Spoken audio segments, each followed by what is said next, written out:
All right, here's Bruce Willis. Why are you so angry, Bruce? Of roller coaster. What are you doing? Who are you with, and why? How did you get in? You are annoying, almost. I would never consider a hair weave. Wait a minute, I missed it. I know. Jackie's yelling, so I can't hear. Wait.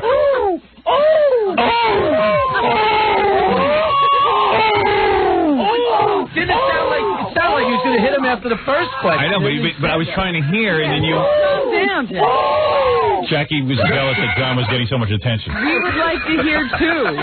You're enjoying it too much. That's one of those Jackie noises, Robin, where Jackie goes, me! Notice me!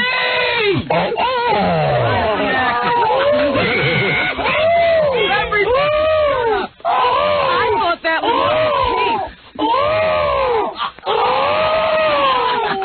like Rodin is in the room.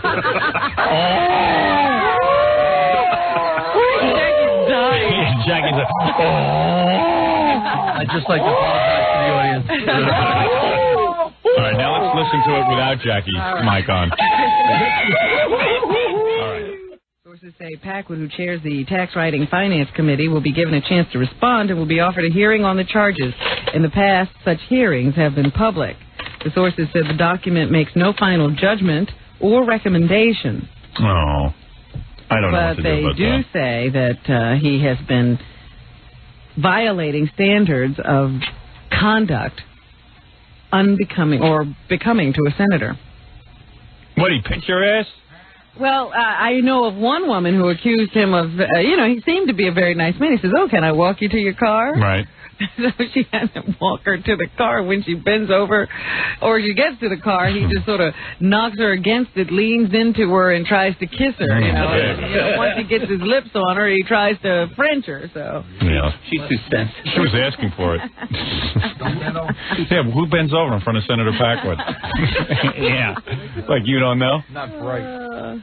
See, the guy was on fire. That's kind of ridiculous, though. The guy says, oh, let me walk you to the car like he's a gentleman. Bangs her head into the door. Drop your keys, honey. Senator Jackwood. Look at those puppies. Vote for this. Some women feel that they've been fooling around with this issue so long that it's lost its impact. Touch it. Senator Jackwood, don't you realize you should be spending more time on passing bills and legislation than walking women to their cars? Touch it. Touch it. Senator Jackie Wood. Jackwood. Ask not what your country can do for you. Ask if you can spread them for me.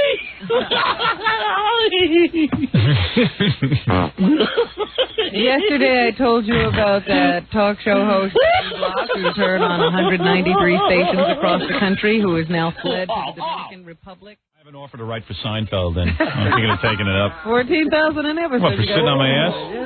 Hey, I can do that. 14,000. That sure's not that great. That's the land of milk and honey. I'm out of here. What I would actually like to do is everyone can write the scripts, and I'll look them over and punch them up. I'll be the head writer. I can punch up the scripts, and I'll make 14,000. I'll shave my head and get cancer. Lest Jackie think that, that's... you see, I should get more money. Let me see you write one script that they accept for 14,000. It ain't that easy. And then leave us, because you're a script writer. Right. What is this? You what? Then Jerry says, hey, so... what's happening, Kramer? Then Kramer says, oh. Interior, I-N-T, Kramer. He walks in with his hair standing up. Seinfeld says, sorry, pal, no dick jokes. Then Kramer comes in and tells a dick joke, and then they leave. And then they go to the store, and then everyone wants to hear a dick joke. And then... and they go to the beach, and then no dick jokes. They go to the beach. And Seinfeld says no dick jokes at the beach, but a girl comes by in a bathing suit. And those two dick jokes are always funny. What happened? One day I woke up and they weren't funny no more. And then the era of conservative comedy. What is this? No. Hey, give me my 14 grand, you suckers. 14 grand for dick jokes.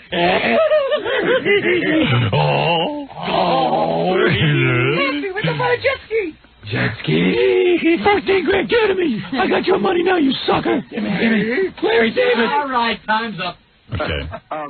You see all the houses? They look like they haven't been painted in years. You know what they look like? Old farmhouses. Yeah. Then they don't have enough land to grow anything. And Jackie swears those houses go for in the high 200,000 area, right? What houses are those? No, they don't. I thought they do. The variety's unbelievable. But, yeah, I know down by where Larry lives, a house could go for like $1 million because he's on the But water. houses next door to each other, one can be 150,000, another one can be 350. It's real weird. Oh, really? I mean, some of those sell for $350. Well, not where you are. Not where. Not the. What about your block? I'm talking about specifically where the road. That little cul-de-sac. No, not that little shanty area across the street. Yeah. I mean, what is the? Without getting too specific, as you get no, down forget close, across the street. I said your block. What is the general? Right next door I mean, to you. generally, what is the range? I'd say between 2 and 3. Yeah, I'm telling you, that's what Jackie tells me. They cost between 2 and 3 of those houses. And I go, why? It must be the land. Yeah, well, he says, no, babe, it was a great town. It's an unbelievable town. Yeah, I go, the town's good, but look what you're living like. I said, between 2 and 3, you can get a much better house somewhere else. You're on a little dirt road. Yeah, you go to Dick's Hills and you can get like a killer house. Oh, let's live in Dick's Hills. What's wrong with that? There's a party. What do you mean? What's wrong with Dick's Hills? I love being near the water. I love it. All right, take it easy, man. I'm sorry. Okay, but is it worth living in a cardboard box? Absolutely. Absolutely. Crawling to your bed. Yeah, he's got his bedroom in the attic, and I'm not just saying an attic. I mean a real attic, like Cousin It's room. You can't stand up in it. I mean, I can't stand up in it because I'm a gawk. Can't stand up in Oh, but come on, you can stand up in the middle of the room, and that's all. I sit at my computer Wait, and can look you tell out the at truth? the boats and the water. Oh, boats. He's got a little window with a hole, and he can barely see the water. You got to go all the way to the top of the house. It's a porthole. Yeah, and he's about 100 million miles away from the. You can't even see a boat. Needs a spyglass. Every time he comes, he takes me up there. He goes, "Hey man, check out the view." Yeah. I'm expecting this big glass window. You know, and if Jackie enjoys the view, I figured he'd put a nice big glass window up there. What does he have? He's got a little circular window. It's a porthole. It's a porthole. Saving up. Saving up. He's got a little porthole that he can kind of almost look at. The glass is so thick. Like being on a boat. Yeah. And then admit, you can stand up in the bedroom area, but you can't stand up to the side of your bed. Well, you got to know where to stand. Right. How many places you have to stand? Because anytime he says, "Oh, we're going to go down to the beach," I remember that one year I was out there. Man. It was like, we're going down to the beach for the fireworks. I can walk to the beach faster from my house, and I'm nowhere near the water. Jackie goes, "You won't need your shoes. We walk right down to the beach." I figured the beach is like, half a block away. Sure. Bonnie Munn didn't wear her shoes. She had glass in her feet. You're the one riding a bike 20 miles. They had to wrap her feet. Yeah. Because you're walking over all kinds of... She was borrowing people's shoes. Yeah. It was like about 7 miles to the beach. That's the luxury of it. I love living near the water. I'm going to go swimming with Jackie one time. He comes out of the water, and he's got, like, big, giant holes on his body. And I go, "What's wrong with you?" We were in California swimming together. He goes, "Oh, what's that?" He had big octopus-like bites on his, like suction cup bites. I remember. Perfectly symmetrical. Tentacles. And it turned out there was some big jellyfish he claimed. I think it was a little bit... attacked. I never saw a jellyfish bite like this. You know, you're such a good luck charm. I've been swimming in that water for like 45 years, and I was never bitten. Oh, it's my I was fault. bitten twice the day before we went to California. Howard's To hear fault. him tell it, the only bad times are when we're there. Yeah. Everything else good happens. It's true. It's true. When am I going to wake up? All right, I got to take a break. Want to come swimming? No, not in that mud hole. I got a pool that's heated. Mud hole. Mud hole with jellyfish. Beautiful Long Island sand. With the medical waste washing. Yeah. up on the- I mean, it's completely unsafe. No. He swims in the Long Island Sound. It's freezing cold. Gorgeous body of water in the world. Your nuts become raisin-like. He comes out of there. He's You start refreshed. out raisin like. They sure do. No, I don't want to go swimming. Gorgeous Long Island stuff. And the guy loves being on the water, and he loves those little boats. What are those called? The dinghies? No, the motorcycle boats. Oh, the jet skis. Jet skis. Won't buy one. Well, if someone lends me one, I'll go. Don't have to. But he loves it. Oh, my neighbor's got some, so I can jet ski. The guy's got at least, I think he's got at least 1 million squirreled away in that little cubbyhole of his. Now he's learning to sail, and somebody else will have to get a boat. Oh, yeah, he has to borrow a friend's boat. Bruce got a boat. True. All right, I got to take a break. Jackie saw the yarmulkes at the wedding, because they were Jews. Yeah. And Jackie acts like he's never heard of yarmulke. Never. Didn't the first know time that this was going to be a thing in the world. And he was like, so he's running around everyone. He goes, hey, I got an idea. Let's take these things. You don't even know what they're called. Let's take these stupid Jew hats. And quickly drinks and he starts to get anti-Semitic. Yeah, right. And he goes, let's take these hats. We'll all wear them on the show. As a goof. Sure, we're going to steal all the yarmulkes from the temple. Right away he's defacing Jew. He's we're going to steal them. Robbing the temple. So someone comes up to him and says, Jackie, look inside the yarmulke. It says the wedding of Deborah and Scott Einziger, May 20th, 1945, Temple Beth Shalom. Mm-hmm. It's considered a souvenir. It's a favor, You take it with you. And Jackie goes, ruined his fun. Oh, we can't steal the yarmulkes. That's no fun. Let's doodle on the Torah. Hey, why don't we put swastikas on the Torah? He made a sailor hat out of the yarmulke in the temple. Yeah, I know. Jackie's like, anything different. He's like, what's this? I don't understand. So evidently it was like one big mess. Oh, poor God. He was so nice. Jackie did one thing at the wedding that was very funny, but he didn't mean to do it. They were in the middle of giving their speech, and Jackie accidentally passed wind. Yeah. But it wasn't on purpose. No. See, everybody thought that, including my wife. It was so funny. They were making these impassioned speeches that was unbelievable. Was Scott Einziger making one? No, but the girl talking to the girl, whatever. And those really silly farts that Billy Cuts. Yeah. He did the quietest one that I've ever heard him do that you could barely hear, and we lost it. We all lost, but I realized on you? The reason that everybody was losing so bad, I just thought it was funny, but they all thought it was real. It was me, including Nancy.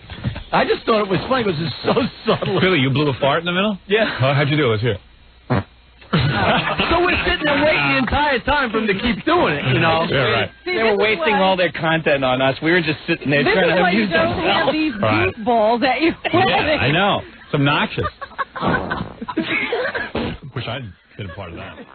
In Japan, you don't see any psychic friend network exposés in their newspaper. The one thing that is a mystery is how they say in the Post today that Dionne Warwick makes $1 million a week. What? She's not on the phone. Doing those infomercials. How does that happen? $1 million? That can't be right. That's Dionne Warwick? $1 million a week. She generates $1 million a week. No. Sources in the infomercial trade say Warwick is making $1 million a week. $1 million a week. I just want to say something. I sit here, I write jokes 4 or 5 hours a day. I go out and do my nightclub appearances. What? I'm not sitting ripping anybody off, telling them, because they could have live longer. Whoa. I'm going to hear this now for every day after the show. If I had a psychic network, at least I'd be on the phone and smell like Dionne Warwick. I would answer the phone. Hello? Hello, this is Jackie. That's my breast cancer. You have no future, loser. I got your money, sucker. Jackie Puppet, the singing career of yours, it's people say it's hard to believe that you got out of college, you went to all that college, and you took up a singing career, and you really believed in those songs. I love those songs. Right, you really thought you were going to make a living with those, didn't you? Math, it's the best before your time. Okay. He's just singing about the wrong drugs. Yeah. Why don't you update that? Coke makes you choke. What other drugs are you singing about? They call it marijuana, and before the stage does, you roll it and you smoke it, and you'll have a lot of fun. Outlaw causes fun, isn't it? Yeah. Yakety-yak. Do some crack. Very good. There's something called Urban Aid for Life Beat. I'm involved with that. A big benefit concert for inner city AIDS charity. And Jackie Puppet's going to be singing there. AIDS? You going to do your song about AIDS? AIDS makes you old before your time. That's a good song. So here is Casey of Jodeci explaining what he thinks his message should be to young people out there. All right, let's play the message of what he thinks his young people should do.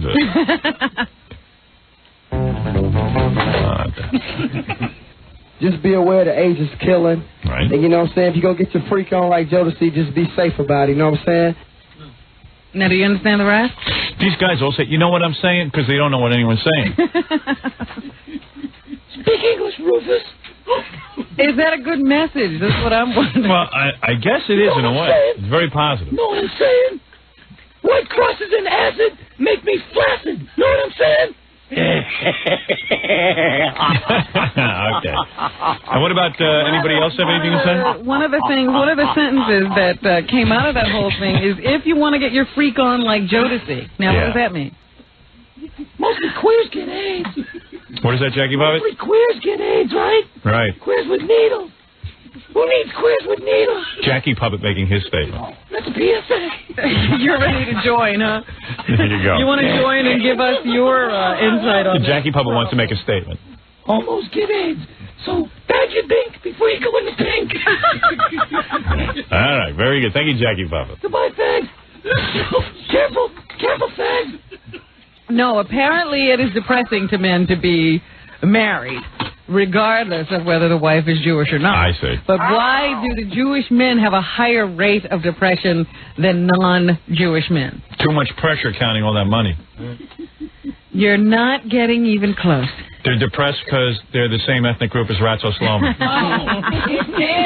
These are all reasons to be depressed, but, you know, other people have reasons to be depressed, too. They just don't get as depressed or as depressed as often. And why is that? They're depressed because... See, Jackie knows the answer. Well, they're depressed because, I would say, because they feel... Maybe they feel like they don't want to be Jewish or something. You know what I mean? They're depressed because the world hates them. No. Because they don't drink. There you go. Really? That's what the scientists are saying. They don't have fun. It's less likely that Jewish men drown their sorrows in alcohol. So they just feel their depression. Really? Yeah. The Jews don't drink. Other men drown their sorrows. So Jews should start drinking, Robin? I think that's what they're saying. What is that, Jackie Bobbitt? Listen up, you heaves. Listen up. There you go. Here's Jackie with some advice for the Jews. For your time, go make sure sleep after your pride. Now, whiskey is to celebrate. Beer just gives your body weight and comes out of your ears before you're drunk. And the Jews won't be depressed when you're drunk. Jewish men had a 2.8% rate of alcoholism as compared to 14% for non-Jewish men. Jackie Puppet, do you want to sing a song to the Jewish men? Time. Sherry Herring makes you old for your job. So drink, you Jews, is what they're saying. Not that they don't want to drink. They don't want to part with a buck to drink. You're saying the Jews are too cheap to drink. That's it.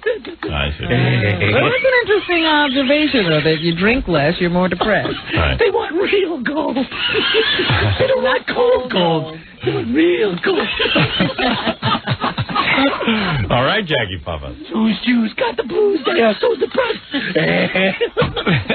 Look at me. My life's a mess. Be like me. Be like Jackie Puppet. Be like me.